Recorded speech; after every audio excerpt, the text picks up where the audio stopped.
আচ্ছা, আমরা এখন যেটা করবো সেটা হচ্ছে অ্যাটমিক স্ট্রাকচারের লাস্ট পার্ট 4।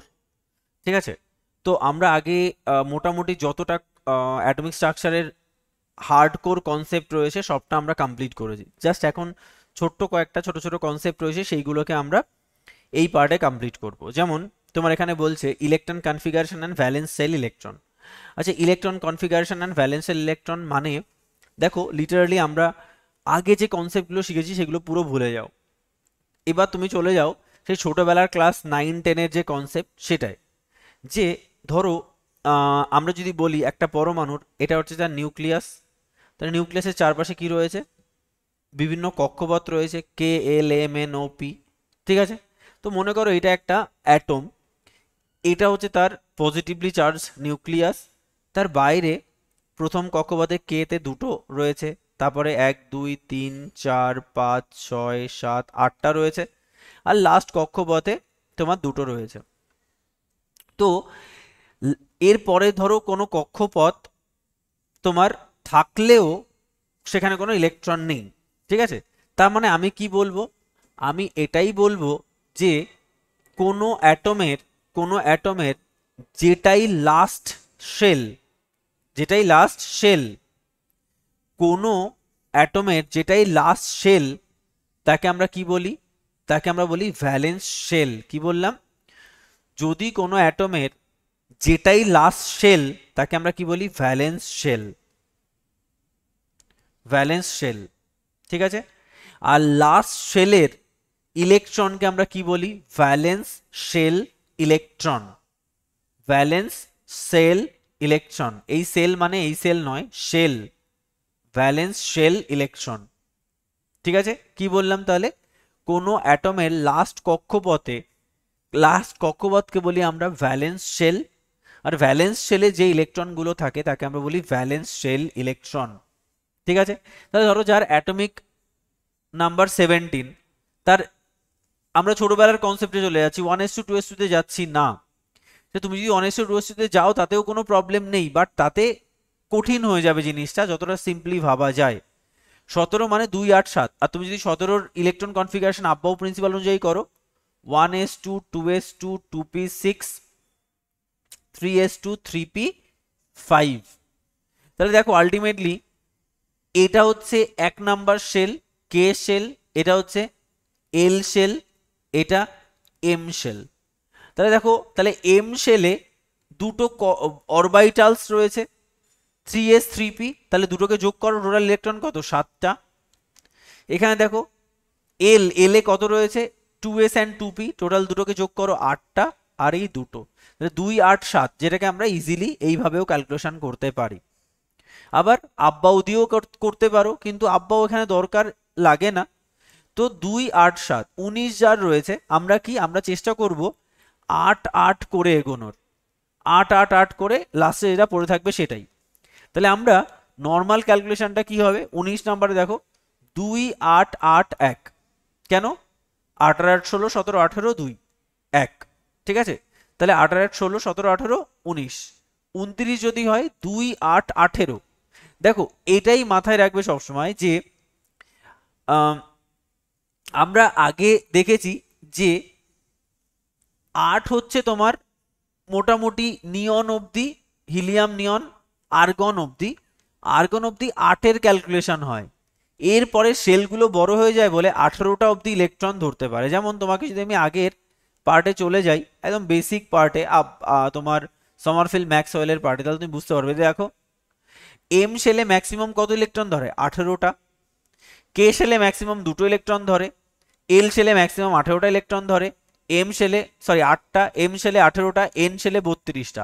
তো তুমি এরকম ভাবে দিয়ে দিয়ে যাবে। সাপোজ তুমি ভাবো আমি এর বেসিসে ক্যালকুলেশনটা করছি, ধরো তোমাকে বলা হলো, সাপোজ তোমাকে বলা হলো, এইগুলো ভুলে যাও, যে তোমার কাছে 10টা ইলেকট্রন রয়েছে, তোমার কাছে কি রয়েছে, 10টা ইলেকট্রন রয়েছে, কাকে কাকে দেবে, 2, কে শেলে 2টো দেবে, এল শেলে ম্যাক্সিমাম 8টা থাকে, 8টাই দেবে। তোমার কাছে 11টা ইলেকট্রন রয়েছে, তোমার কাছে কতগুলো ইলেকট্রন রয়েছে, 11টা, তাহলে কে শেলে 2টো দেবে, এল এ ম্যাক্সিমাম 8টা থাকে, এতে একটা দেবে, 2 8 1। তোমার কাছে 20টা রয়েছে, তাহলে এখানে 2টো, এখানে 8টা, 10টা, এখানে ম্যাক্সিমাম 18টা ধরতে পারে, তাহলে তুমি এখানে কতগুলো দেবে? 2 8 10, তাই না? কিন্তু সবসময় মাথায় রাখবে যেটা ভ্যালেন্স শেল, যেটা লাস্ট কক্ষপথ সেখানে কোনো 10টা ইলেকট্রন থাকতে পারে না। বুঝতে পেরেছো? দেখো, এটা মাথায় রাখতে হবে। 2 8 10 এটা হতে পারে না। কেন? লাস্ট কক্ষপথে ম্যাক্সিমাম 8টা ইলেকট্রন থাকতে পারে। সেটা লাস্ট কক্ষপথ তোমার যদি এনও হয়, এরা ইন্টারমিডিয়েট যদি থাকে তবে 32টা থাকতে পারে, বাট লাস্ট কক্ষপথে কখনোই 8টার বেশি থাকতে পারে না। ঠিক আছে? তাই যখনই লাস্ট কক্ষপথে, হ্যাঁ এটা ঠিক, 2 8 10 ঠিক আছে, একদম পারফেক্ট। কিন্তু কিন্তু যখনই এটা লাস্ট কক্ষপথ হয়ে যাবে, তখনই এটা হয়ে যাবে 10-এর জায়গায় 8 2, 8 2। বুঝতে পেরেছো জিনিসটা? চলো আরো কয়েকটা করি। ধরো তোমার যদি বলে 24, তাহলে 24 কি হবে? 24 2 8 10 হয়ে গেল, এখানে 18টা থাকতে পারে ম্যাক্সিমাম। তাহলে 2 8 10 আর 14, কিন্তু লাস্ট কক্ষপথে 14টা থাকতে পারে না। কি হবে? 2 8 8 তোমার 6, 2 8 8 6 এরকম হবে। এবার চলো যদি বলি আমি 30,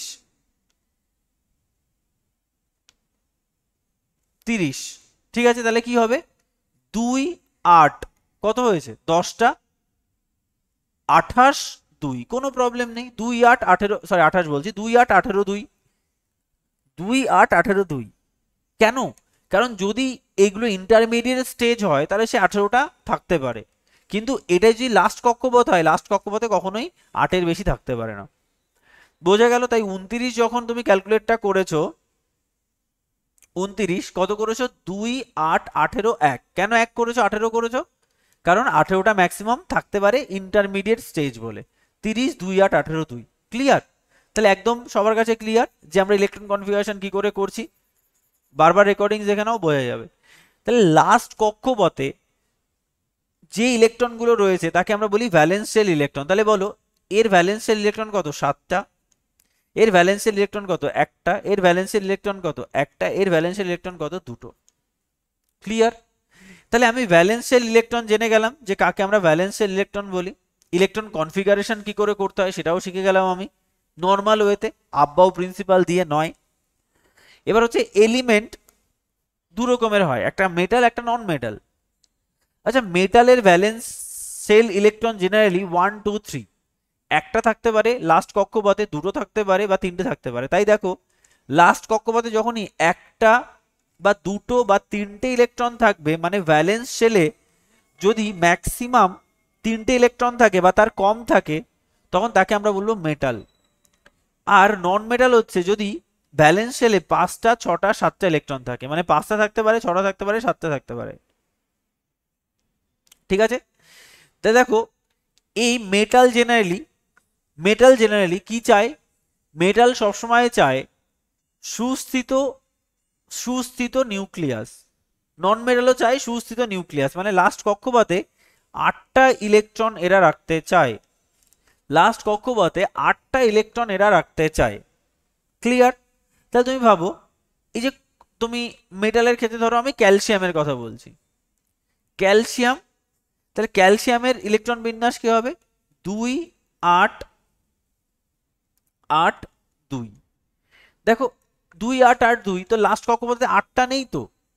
লাস্ট কক্ষপথে 8টা রাখার জন্য ও কি করবে? দুটো ইলেকট্রনকে ত্যাগ করবে। ক্লোরিন 2 8 7, লাস্ট কক্ষপথে 8টা রাখতে চায়, 8টা আছে কি? 8টা নেই তো, তাই ওরা একটা ইলেকট্রন গ্রহণ করতে চায়। তাই নন মেটাল কি করে? ইলেকট্রন গেইন করার চেষ্টা করে, আর মেটাল কি করে? ইলেকট্রন লস করার চেষ্টা করে। আর ইলেকট্রন যদি লস করে দেয়, খুব ভালো করে ভাবো, প্রোটন নাম্বার বেড়ে যাবে না? যদি মাইনাস লস হয়ে যায় তাহলে প্লাসের সংখ্যা বেড়ে যাবে, কারণ অ্যাকচুয়ালি পরমাণু একটা নিস্তড়িত। তাই এ সবসময় পজিটিভ চার্জ ক্যাটায়ন তৈরি করে, আর নন মেটাল সর্বদা নেগেটিভ চার্জ অ্যানায়ন তৈরি করে, কারণ যখন একটা নেগেটিভ তোমার অ্যাড হবে তখনই নেগেটিভ একটা বেড়ে যাবে। তাই ক্লোরিন -1। বোঝা গেল জিনিসটা? ইম্পর্টেন্ট ইনফরমেশন কি বলছে?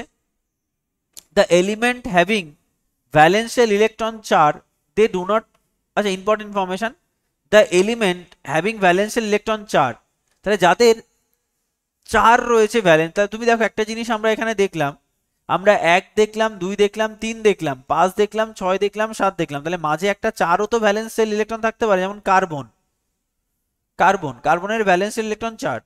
তারা কি করে, তারা নাইদার লস অর গেইন করে। কারণ দেখো 5 থাকলেও 3টে ইলেকট্রনও গেইন করতে পারে, 6 থাকলে 2টো ইলেকট্রন গেইন করতে পারে, 7 থাকলে একটা ইলেকট্রন গেইন করতে পারে, 1 থাকলে একটা ইলেকট্রন ত্যাগ করতে পারে, 2 থাকলে 2টো ইলেকট্রন ত্যাগ করতে পারে, 3 থাকলে 3টে ইলেকট্রন ত্যাগ করতে পারে। কিন্তু 4টে থাকলে 4টে ইলেকট্রন ত্যাগও করতে পারে না, গ্রহণও করতে পারে না। তখন তারা কি তৈরি করে, তখন তারা ইলেকট্রন শেয়ারিং এ অংশগ্রহণ করে। মানে আমরা এরপরে থার্ড চ্যাপ্টারে গিয়ে পড়বো তোমার তড়িৎযোজী যৌগ এবং সমযোজী যৌগ। তড়িৎযোজী যৌগ এবং সমযোজী যৌগ, ধরো একটা কার্বন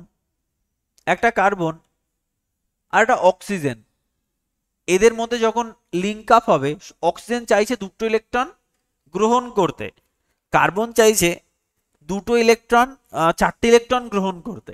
তাহলে কি করে সম্ভব? তাই দেখো কার্বনকে তুমি যদি দেখো, কার্বনের লাস্ট কক্ষপথে কটা ইলেকট্রন রয়েছে? 4টে, 1 2 3 4। অক্সিজেনের লাস্ট কক্ষপথে কটা ইলেকট্রন রয়েছে? অক্সিজেনের লাস্ট কক্ষপথে কটা ইলেকট্রন রয়েছে? 6টা। দেখো 1 2 3 4 5 6। আবার এদিকে যদি আমি আরেকটা অক্সিজেনকে রাখি, এই অক্সিজেনের লাস্ট কক্ষপথে কটা ইলেকট্রন রয়েছে? 6টা। 1 2 3 4 5 6। তাহলে দেখো কার্বনের চাই 4টে, অক্সিজেনের চাই 2 করে। তাই দেখো এ বলছে ভাই তুমি 2 দিয়ে দিলে তুমিও কানা, আমি দিয়ে দিলে আমিও কানা, একটা কাজ করি, এই আমার 2 ইলেকট্রনকেও আমি দিচ্ছি, তোমার 2 ইলেকট্রনকেও তুমি দাও, ইলেকট্রন শেয়ার করি। মানে ও এই 2 ইলেকট্রনকে দিল, ও এই 2 ইলেকট্রনকে দিল, 4টে ইলেকট্রন। এখানেও সেম বলছে ভাই তুমি তোমার ইলেকট্রন দাও, আমি আমার ইলেকট্রন দেই, ইলেকট্রন শেয়ারিং হচ্ছে। তার মানে এদের আর লাস্ট কক্ষপথে কোনো ইলেকট্রন থাকলো না, লিটারালি থাকলো না। থাকলো কি না? লাস্ট কক্ষপথে কোনো ইলেকট্রন থাকলো না। তার মানে দেখো এখন এখন এই কার্বন ক্যালকুলেট করো, ওর নিজের কক্ষপথে কটা ইলেকট্রন রয়েছে? ওর নিজের কক্ষপথে ইলেকট্রন রয়েছে 2টো, আর 4টে শেয়ার ইলেকট্রন রয়েছে। তাহলে 2 + 4 6 + 4 8টা। তাহলে এই কার্বনের কিন্তু টোটাল ইলেকট্রন নাম্বার ক্যালকুলেট করলে হয় 8টা। এই অক্সিজেনের দেখো 8টা, কেন? নিজের কক্ষপথে রয়েছে 4টে প্লাস এই 4টে শেয়ার ইলেকট্রন, 8টা। তাহলে এরা ইলেকট্রন শেয়ারিং এ অংশগ্রহণ করে। ঠিক আছে, যদি ইলেকট্রন প্রোটন থেকে বেশি হয় অ্যানায়ন হয়, ইলেকট্রন প্রোটন থেকে কম হয় ক্যাটায়ন হয়, ইলেকট্রন প্রোটনের সমান হয় নিউট্রাল হয়, যেটা আমরা আগেই পড়েছি। ঠিক আছে, দেখো এখানে দেখো বলছে অ্যাটম এক্স এর প্রোটন নাম্বার 13, নিউট্রন নাম্বার 14 আর ইলেকট্রন নাম্বার 10। তাহলে দেখো প্রোটন থেকে ইলেকট্রন কম, তাহলে এই অ্যাটমটা কি ধরনের তৈরি করবে? 3টে বেশি না প্রোটন, 3টে পজিটিভ চার্জ বেশি, তাই এ কি তৈরি করবে? এ ক্যাটায়ন তৈরি করবে। 3টে প্লাস তাই বেশি, দেখো যেমন প্রোটন 8টা, ইলেকট্রন 2টো, তাই 2টো নেগেটিভ চার্জ বেশি, তাহলে এ কি তৈরি করবে? Z-2। বোঝা গেল? এটা ইজি, এগুলো তোমরা জানো, এগুলোর মধ্যে কোনো মেকানিক্স কিছু নেই।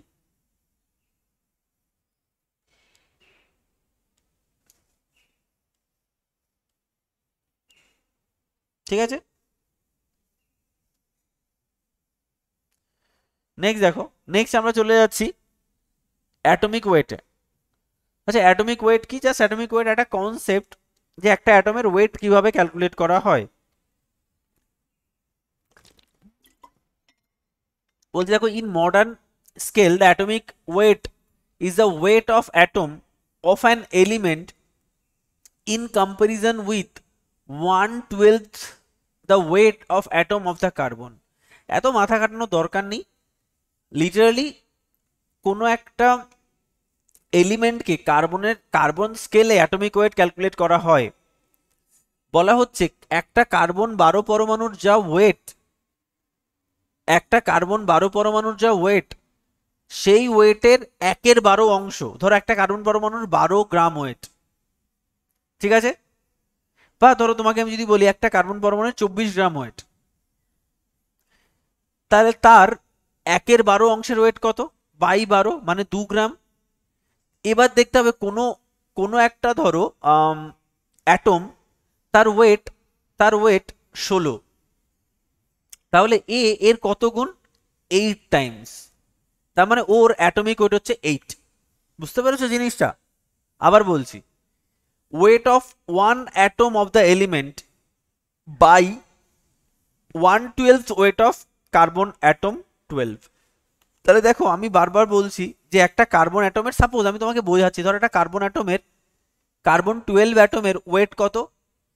সাপোজ 24। তাহলে তার 1/12 অংশ কত? 2। 2। তাহলে এটা হচ্ছে 2, তার 1/12 অংশ কত? 2। এ ধরো weight of on atom of another element is 16। তাহলে 16/2 মানে এর অ্যাটমিক ওয়েট হচ্ছে 8। তাই বলছে weight of an atom of an element by 1/12 weight of an atom of carbon 12। ঠিক আছে? তাহলে দেখো কিছু মলিকিউলের অ্যাটমিক ওয়েট ক্যালকুলেট করা হয়। দেখো অ্যাটমিক ওয়েট ইজ ইউনিটলেস, কোনো ইউনিট নেই এর। কেন? সমজাতীয় রেশিও। অ্যাটমিক ওয়েট টেবিল: হাইড্রোজেনের অ্যাটমিক ওয়েট 1, কার্বনের অ্যাটমিক ওয়েট 12, নাইট্রোজেনের অ্যাটমিক ওয়েট 14, অক্সিজেনের 16, সোডিয়ামের 23, ক্লোরিনের 35.5, পি এর 31, সালফারের 32, ক্যালসিয়ামের 40। এইগুলো তোমাকে একটু মুখস্থ করতে হতে পারে, বাট তারপরেও এগুলো দিয়ে দেয় যদি এই ধরনের কোনো অঙ্ক দিয়ে থাকে। ঠিক আছে? জেনারেলি এদের, জেনারেলি বলছি, ঠিক আছে, এদের যা অ্যাটমিক নাম্বার, ঠিক আছে, এদের যে অ্যাটমিক নাম্বার তার বেসিসে অ্যাটমিক ওয়েটটা অনেকটা হয়ে থাকে। যেমন কার্বনের অ্যাটমিক ওয়েট কত, অ্যাটমিক নাম্বার কত? 6। তো কার্বনের অ্যাটমিক ওয়েট হচ্ছে 12। নাইট্রোজেনের কত? 7, এর হচ্ছে 14। জেনারেলি ইন্টু 2 হয়। ক্লোরিনের 17 ইন্টু 2 দেখো 37, 35.5। সোডিয়ামের কত? 11, তাই দেখো ইন্টু 2 কাছাকাছি 23। অক্সিজেনের কত? 8 ইন্টু 2 কাছাকাছি দেখো 16। সালফারের 16 ইন্টু 2 দেখো 32। ক্যালসিয়ামের 20 ইন্টু 2 দেখো 20। তো অ্যাটমিক ওয়েটটা অলমোস্ট অ্যাটমিক নাম্বারের দ্বিগুণ হয়। হাইড্রোজেনের যেহেতু 3টে আইসোটোপ রয়েছে, 3টে আইসোটোপ হয়ে ওর অ্যাটমিক ওয়েট হচ্ছে 1। জেনারেলি 1 হিসাবে ক্যালকুলেট করা হয় হাইড্রোজেন। ঠিক আছে? আচ্ছা নেক্সট দেখো, নেক্সট হচ্ছে some important information. Atomic weight আর সাম ফ্র্যাকশনাল বিকজ, মানে কখনো কখনো অ্যাটমিক ওয়েট ফ্র্যাকশনাল কেন হয়, ভগ্নাংশ কেন হয়, 35.5 কেন হয়? তার কারণ হচ্ছে, তার কারণ হচ্ছে প্রকৃতিতে ওই সমস্ত মৌলের আইসোটোপ বিদ্যমান। যে সমস্ত মৌলের আইসোটোপ নেই তাদের জেনারেলি অ্যাটমিক ওয়েট ফ্র্যাকশনাল হয় না। সত্যি কথা বলতে প্রত্যেকটা অ্যাটমেরই আইসোটোপ আছে প্রকৃতিতে, কিন্তু আইসোটোপের কনসেন্ট্রেশন কতটা আছে তার বেসিসে ফ্র্যাকশনাল হয়। ধরো হাইড্রোজেন, এর অ্যাটমিক ওয়েট 1। তা হাইড্রোজেনের 3টে আইসোটোপ রয়েছে, হাইড্রোজেন H11, H21 আর H31। কিন্তু 1 কেন? কারণ এগুলো প্রকৃতিতে 99.99% রয়েছে এইটা, আর বাকি 0.001% রয়েছে এগুলো। সেই জন্য এগুলোর কনসেন্ট্রেশন প্রকৃতিতে খুব কম।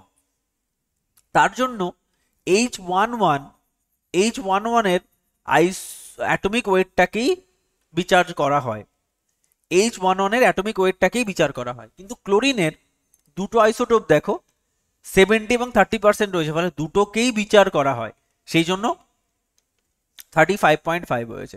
অক্সিজেনের, অক্সিজেনের যে আইসোটোপগুলো রয়েছে, বাট অক্সিজেনের মেইন আইসোটোপটা 99.99% রয়েছে, তাই এর 16। কিন্তু ক্লোরিনের ক্ষেত্রে আইসোটোপগুলো বিভিন্ন মাত্রায় রয়েছে, তাই এটা দুটোকেই ধর্তব্যের মধ্যে রাখতে হয়। 0.009% তো আর ধর্তব্যের মধ্যে না রাখলেও হয়, বাট এখানে তো 30% রয়েছে, ফলে you have to be calculate on the basis of their absence or presence. ঠিক আছে? দেখো যে বলছে অন্যান্য মলিকুলের ক্ষেত্রে 99.9% আইসোটোপ থাকে, বাকিগুলো 0.001% থাকে, অতি নগণ্য মাত্রায়, তাই এদেরটা জেনারেলি ফ্র্যাকশন হয় না। বোঝা গেল পুরো জিনিসটা এইটুকু? এই হচ্ছে তোমার কনসেপ্ট। আচ্ছা এখন চলে যাচ্ছে আমরা মোল কনসেপ্টে। কোথায় চলে আছে? মোল কনসেপ্ট। আচ্ছা, মোল কনসেপ্ট বলতে দেখো, মোল কনসেপ্ট মানে মলিকুলার ওয়েট অফ তোমার কোনো একটা সাবস্টেন্স বা কোনো একটা পদার্থের মলিকুলার ওয়েট। দেখো, মোলের জন্য আমার যেটা লাগবে, মোলকে বোঝানোর জন্য লিটারালি আমার দরকার হবে একটা সাদা পেজ, যেটা তোমাদের আমি হয়তো এমসিকিউ থিওরিতে কিছুটা বুঝিয়েওছি। দেখো, মোল ব্যাপারটা কি? মোল ব্যাপারটা কি? আচ্ছা, আমরা অ্যাটমিক ওয়েট এটা বিচার করা শিখে গেছি। ধরো আমি যদি তোমাকে বলি যে H2SO4 এর অ্যাটমিক ওয়েট কত, যদি আমি তোমাকে বলি H2O এর অ্যাটমিক ওয়েট কত, যদি আমি তোমাকে বলি HNO3 এর অ্যাটমিক ওয়েট কত, যদি তোমাকে বলি আমি কার্বন ডাইঅক্সাইডের অ্যাটমিক ওয়েট কত, যদি আমি তোমাকে বলি অক্সিজেন এর অ্যাটমিক ওয়েট কত, তাহলে তুমি বার করতে পারবে। একটু আগেই তোমাকে আমি অ্যাটমিক ওয়েট টেবিল দেখালাম, এখানে হাইড্রোজেনের অ্যাটমিক ওয়েট কত, এখানে যতগুলো মলিকিউল রয়েছে আমি লিখে দিচ্ছি। Atomic weight of hydrogen 1। সালফারের অ্যাটমিক ওয়েট কত? 32। অক্সিজেনের অ্যাটমিক ওয়েট কত? 16। নাইট্রোজেনের অ্যাটমিক ওয়েট কত? 14। কার্বনের অ্যাটমিক ওয়েট কত? 12। আর নেই। তাহলে এবার তুমি এটাকে বার করতে পারবে। একটা হাইড্রোজেনের অ্যাটমিক ওয়েট 1, দুটো হাইড্রোজেন আছে ইন্টু 2, প্লাস সালফারের কত? 32, প্লাস অক্সিজেনের কত? 16 ইন্টু 4। তুমি যদি ক্যালকুলেট করো তাহলে টোটাল H2SO4 এর অ্যাটমিক ওয়েট কত? 98। H2O কত? Hydrogen 1 into 2 plus 16, 18। HNO3 যদি করো 1 প্লাস 14 প্লাস 16 ইন্টু 3,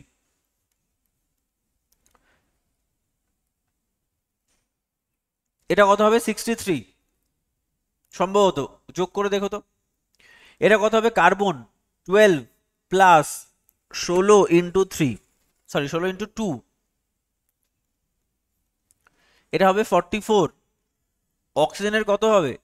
16 ইন্টু 2 মানে 32। তাহলে আমরা প্রথমত কোনো একটা মোল বোঝার জন্য প্রথমে আমরা কি বার করলাম? আমরা বার করলাম atomic weight of that particular substance. এবার বাংলায় লিখে নাও, বাংলায় লিখে নাও অ্যাটমিক ওয়েট, এটা আমার নিজের মতো করে লিখিয়ে দিচ্ছি। Atomic weight, atomic weight or যাকে আমরা বলতে পারি মলিকিউলার ওয়েট। কেন মলিকিউলার? দেখো, অ্যাটমিক ওয়েট হয় অ্যাটমের, অ্যাটমিক ওয়েট হয় অ্যাটমের। তাহলে এক একটা হাইড্রোজেন অ্যাটম, এইগুলো মিলে তৈরি হয়েছে মলিকিউল। তাহলে এই পুরোটা একটা মলিকিউল, তাই এটাকে বলা হয় মলিকিউলার ওয়েট।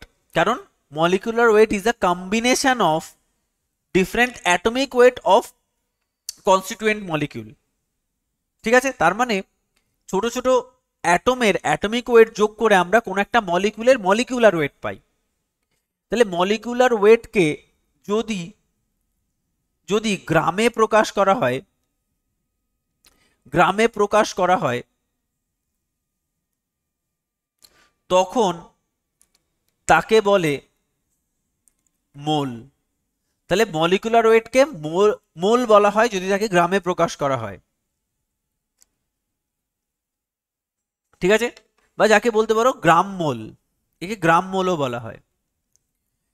তাহলে মলিকুলার ওয়েটকে যদি তুমি গ্রামে প্রকাশ করো তখন তাকে গ্রাম মোল বলা হয়, মানে 1 গ্রাম মোল। তাহলে বলো তো এর মলিকুলার ওয়েটকে আমি গ্রামে প্রকাশ করছি, তাহলে H2SO4 তার মলিকুলার ওয়েট কত? 98। তাহলে একে আমি গ্রামে প্রকাশ করছি 98 গ্রাম। তাহলে H2O এর মলিকুলার ওয়েট কত? 18, তাকে আমি গ্রামে প্রকাশ করছি 18 গ্রাম। তারপরে HNO3 একে তুমি যদি মোলে প্রকাশ, গ্রামে প্রকাশ করো তাহলে 63 গ্রাম। CO2 যদি তুমি একে মলিকুলার ওয়েটকে গ্রামে প্রকাশ করো তাহলে 44 গ্রাম। O2 32 গ্রাম। তাহলে আমরা মলিকুলার ওয়েটকে গ্রামে প্রকাশ করেছি, তাহলে সেটাই হবে সেই মলিকিউলের 1 মোল। তাহলে 98 gram is equals to 1 mole of H2SO4, 18 gram is equals to 1 mole of H2O, HNO3 is equals to 1 mole of HNO3, CO2 is equals to 1 mole of CO, 1 mole of CO2, 1 mole of O2, 32 gram of O2। বোঝা গেল? তাহলে molecular ওয়েটকে যদি তুমি গ্রামে প্রকাশ করো, তাহলে that will be the 1 mole of that particular molecule বা substance. তাহলে তোমার যদি বলা হয় যে 1 mole of NH3, 1 mole of NH3 মানে ড্যাশ গ্রাম অফ NH3, বলো কত হবে? আচ্ছা, NH3 মানে অ্যামোনিয়া, এখানে আমি কিন্তু সেই অ্যামোনিয়াকে রাখিনি, বাট আমি তো বলতে পারবো 1 মোল অফ NH3 মানে অ্যাকচুয়ালি মলিকুলার ওয়েট N মানে কত 14 প্লাস 3 হাইড্রোজেন 1 ইন্টু 3 17, তাহলে বলতে পারি আমি 17 গ্রাম অফ NH3। আচ্ছা বলো তো আমি যদি বলি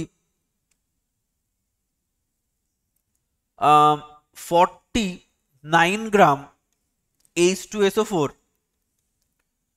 আর 18 গ্রাম H2O, কার মোল বেশি আছে, কাতে কোনটায় বেশি মোল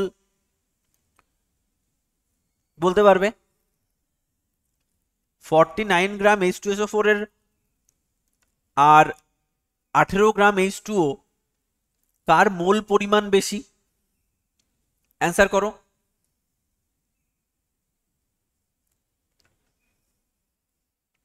কি গো, অ্যান্সার দাও। এ না বি, কোনটা হবে অ্যান্সার?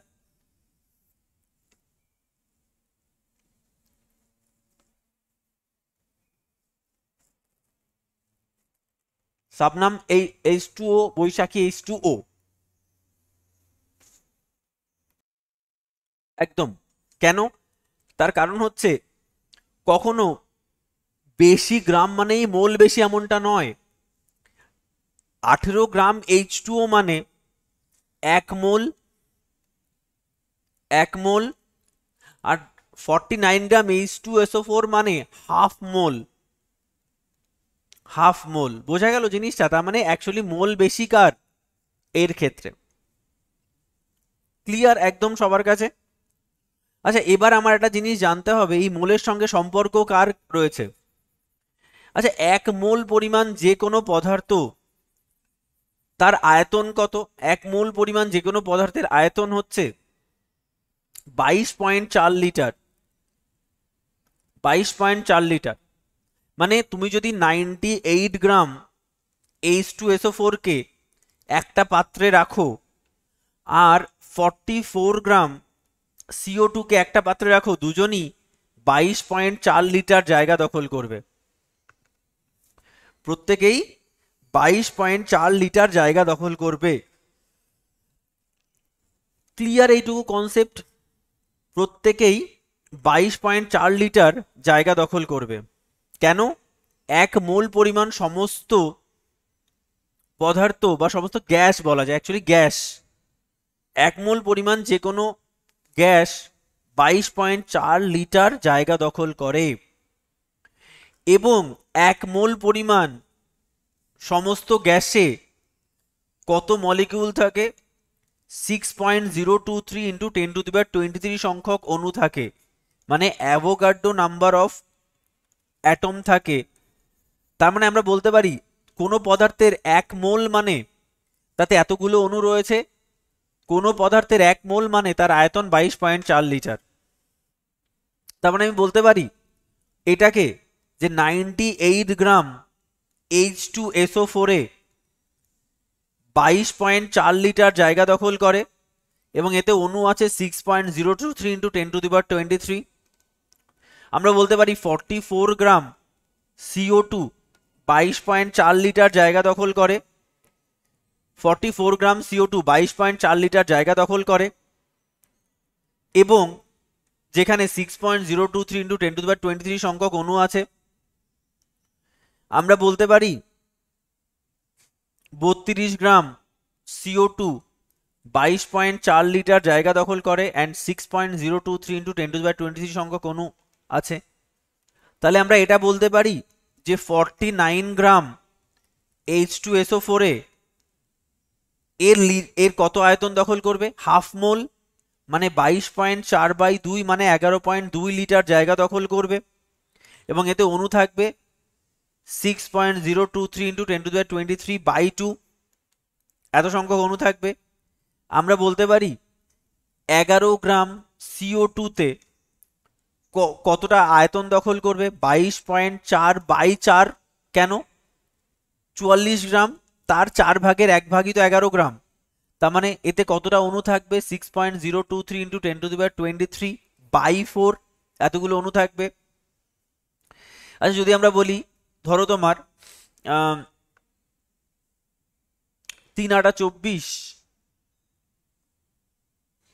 আচ্ছা যদি বলা হয় যে ধরো 8 গ্রাম বা 16 গ্রাম যদি করি, তা একই ব্যাপার, 8 গ্রাম CO2 তে কতটা জায়গা, CO2 কেন হলো, O2 হবে, সরি মাই মিস্টেক, O2, এখানে O2 হবে। তাহলে 8 গ্রাম O2 তে কতটা তোমার অণু থাকবে, 8 গ্রাম O2 তে আমার দেখো 4 × 8 = 32, তাহলে 22.4/4, অণু কত, 6.023 × 10⁻23/4। বোঝা গেল পুরো জিনিসটা, যে মোলের সঙ্গে তার আয়তন এবং মোলের সঙ্গে তার অণুর একটা সম্পর্ক রয়েছে। আচ্ছা ধরো তোমাকে একটা জিনিস বলা হলো, ঠান্ডাভাবে অ্যান্সার দেবে, প্রত্যেকের কাছ থেকে আমি অ্যান্সারটা চাইছি। ধরো তোমাকে যদি বলা হয় যে 49 গ্রাম H2SO4, 34 গ্রাম H2O, তারপরে তোমার ধরো 11 গ্রাম CO2, 11 গ্রাম CO2, 11 গ্রাম CO2, দাঁড়াও আর একটু ক্যালকুলেট করে নিই, 96 গ্রাম O2, 96 গ্রাম O2,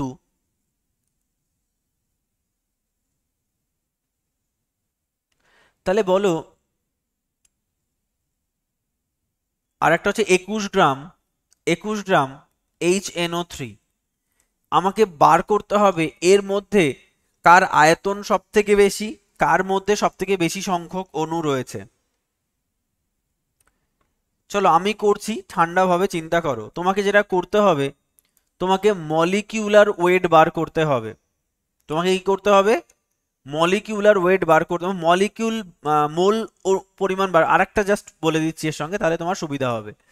আরেকটা হচ্ছে 18 গ্রাম H2O। তাহলে এতগুলো যদি তোমাকে আমি বলি, তাহলে আমার মনে হয় তোমার এখান থেকে কনসেপ্ট পুরো ক্লিয়ার হয়ে যাবে যে কি করতে হবে। তাহলে দেখো এইগুলোকে যদি আমি ক্যালকুলেট করি, আমার এর মধ্যে বার করতে হবে, ধর এখানে এতগুলো অপশান রয়েছে, A B C D E F, তোমাকে বার করতে হবে এর মধ্যে কার আয়তন সব থেকে বেশি, কার ভলিউম সব থেকে বেশি, কার অণুর সংখ্যা n সব থেকে বেশি, নাম্বার অফ n হচ্ছে অ্যাটমিক অ্যাভোগাড্রো নাম্বার, কার অণুর সংখ্যা। চলো 18 গ্রাম H2O মানে কি গো, তুমি আগে মোল বার করে ফেলো, এটা 1 মোল, তাই নয় কি, 1 মোল H2O। আচ্ছা 98 গ্রাম মানে হচ্ছে 1 মোল, তাহলে 49 গ্রাম মানে বলতে পারি হাফ মোল। আচ্ছা 34 গ্রাম H2O মানে 34 গ্রাম H2O, 34 কেন লিখলাম,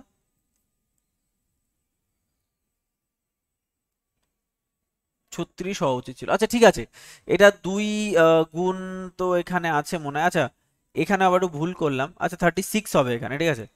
36 গ্রাম H2O মানে কি, 36 গ্রাম বা 36 গ্রাম না 34, আসলে 34 গ্রাম ইয়ে করতে চাইছিলাম আমি, 34 গ্রাম NH3 করতে চাইছিলাম, অ্যামোনিয়া, ঠিক আছে। তাহলে H2O লিখে ফেলেছি ভুল করে।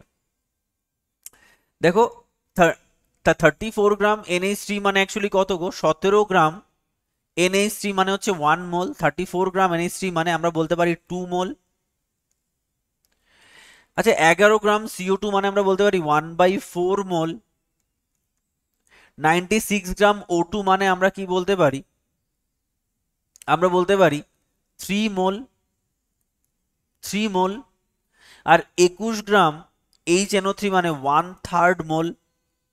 কেন, 63 এখানে হবে, আর এটা 32 হবে, এখানে 44 গ্রাম মানে 1 মোল। বুঝতে পারছো আমি কি সবগুলোর উপরে লিখে দিয়েছি কত গ্রাম মানে 1 মোল। এখানে 18 গ্রাম মানে 1 মোল, 18 গ্রাম। এখানে 98 গ্রাম মানে 1 মোল, এখানে 17 গ্রাম মানে NH3 1 মোল, 44 মানে 1 মোল, 32 মানে 1 মোল, 63 মানে 1 মোল। তাহলে তার সাপেক্ষে আমি বার করেছি 49 মানে হাফ মোল, 34 মানে 2 মোল, 11 মানে 1/4, এটা 3 এটা। তাহলে দেখো তুমি ভাবো তাহলে এর আয়তন কত, এর আয়তন হবে 22.4 লিটার, এর আয়তন কত হবে 11.2 লিটার। দেখো লিটারালি তাই নয় কি, আর এটা 22.4 ইন্টু 2 যদি করা হয় এটা হবে 44.8 লিটার। এটা কত হবে 22.4 ডিভাইডেড বাই 2 করলে হবে, ডিভাইডেড বাই কত 4, 4 করলে হবে 5.6 লিটার। 3 মোল মানে 22.4 ইন্টু 3 করলে হবে 67.2 লিটার। 22.4 ডিভাইডেড বাই 3 যদি করা হয় তাহলে অ্যান্সার হবে 7.46 লিটার। তাহলে দেখো আমি বলতে পারি তাহলে কার ভলিউম সব থেকে বেশি, কার ভলিউম সব থেকে বেশি, এই 3 মোলের ভলিউম সব থেকে বেশি না, 67.2 লিটার। ভলিউম কত তাহলে 67.2 লিটার, যেটা 96 গ্রাম O2, মানে অপশন হয়ে যাবে ই। যদি আমরা অণুর সংখ্যা বার করি তাহলে দেখো 22.4 লিটারে 6.023 আছে অণু ইন্টু 23, এখানে আছে কত তার হাফ ইন্টু এন, এটাকে আমি এন বলছি, হাফ ইন্টু এন রয়েছে, তার মানে এখনো অবধি অণুর সংখ্যা বেশি কোথায় রয়েছে এখানে, এটা 2n, তার মানে এখনো অণুর সংখ্যা বেশি এখানে। এটা n/4, এখন অণুর সংখ্যা বেশি এখানে।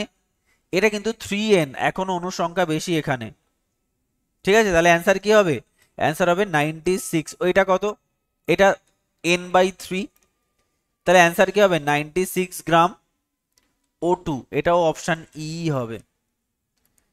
বোঝা গেল। বাড়িতে একটু বারবার বারবার করে রেকর্ডিংসগুলো দেখো, যাদের এই কনসেপ্টগুলো নতুন লাগছে। তো মূল কনসেপ্ট বোঝানো হয়ে গেছে। দেখো যদি তুমি মলিকুলার ওয়েটকে গ্রামে প্রকাশ করো তাহলে দ্যাট উইল বি গ্রাম মোল। দেখো আমি এই যে এখানে সব বলে দিয়েছি, যেটা তোমাদের এখানে একটা দুটো রয়েছে আমি অনেকগুলো বলেছি। 1 মোলে কত সংখ্যক অণু থাকে, 6.02 × 10⁻23। আর 1 মোলের আয়তন কত সেটাও তোমাকে বলে দিয়েছি, 22.4 লিটার। দেখো অ্যাপ্লিকেশন কয়েকটা দিয়েছে, দেখো কি, যে 8 গ্রাম O2 মানে 1/4, এত গ্রাম মানে কত মোল, ঠিক আছে। তো এরকম ভাবে আমরা প্রচুর অঙ্ক তোমাদের একটু আগে করিয়েছি আমি, বা বললাম ধরো তোমাকে একটা অঙ্ক করতে দেওয়া হলো, সেটা তুমি সলভ করো। ধরো তোমাকে বলা হলো যে ধরো what is the volume, what is the volume, what is the volume of 4.4 gram of CO2. What is the volume of 4.4 gram of CO2?